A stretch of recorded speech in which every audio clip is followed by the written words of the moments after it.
Nasuyo po ako ng tricycle. Kanino po yan? Paalis na lang po. Pasuyo. So mga nagtatanong po sa akin mga followers, yan po yung biyahe namin.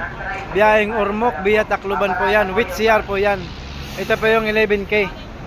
Ayan po. Yan po yung 11K with CR po yan. Sa mga nagtatanong sa akin mga followers dyan, ayan po yung biyaheng Ormoc. Papakita ko lang sa inyo yung loob ng bus. Dito po yung driver natin. Papakita ko lang yung loob ng bus. Ito si driver Mr. Perez boy. Wop! Mr. Perez. Nandito pa yung loob ng 11K. Papakita ko po sa inyo ang bango ng bus na to. Biyaheng Bisaya po to mga idol. So papakita ko sa inyo. Alright, kita nyo po yung CR dito. Yan po, yan. Dito po, ihi lang po tayo, bawal ang dumi. Yan. Paalala lang po sa mga pasahero dito sa Biyaheng Bisaya. Ihi lang po dito ang pwede sa bus na to. Ayan po mga idol, ito yung loob ng bus. May recliner po siya. Maluwag po tong bus na to. Kasi bali 39 seater lang po to mga idol. Tapos ito may mga seatbelt po dito sa unahan. Lahat po ng passenger na sumakay dito, lahat po tayo ay magsi-seatbelt dito sa bandang unahan po ano. Andito po yung ating driver na si Mr. Perez.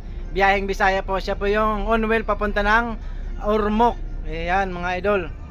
Ingat-ingat po tayo sa mga biyahe. Yan, tip ko lang po sa mga driver na ingatan po natin lahat ng mga pasahero. Kasi kawawa naman yung mga ano nila. Ingat-ingat po tayo lahat mga idol. Mga ating driver, maganda tong bus na to. Ayan. In-improve ng DLTV na naman ulit tong 11K. Ayan. Biyaheng Pasay Cubao. Yan. And then Ormoc Tacloban. Yan po yung first trip. Alas 6 po ng umaga ang biyahe dito mga idol. So ayan, nag-atras na po sila. Mag-loading na po yan mga idol. Yung biyaheng Ormoc Tacloban. Yan po yung pasahero ng 11K biyaheng Bisaya. Yan. At ito ay biyaheng Hirosin. Ito, kasama ko to. Siya, entry doba.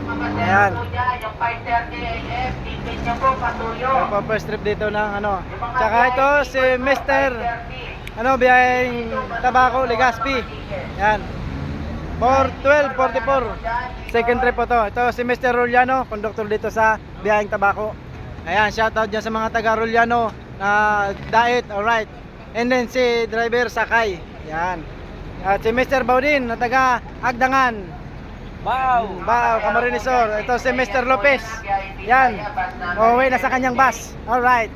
Saka si Mr. Lideros, pupunta na sila doon sa kanilang bus. Alright. Shoutout sa inyo lahat dyan.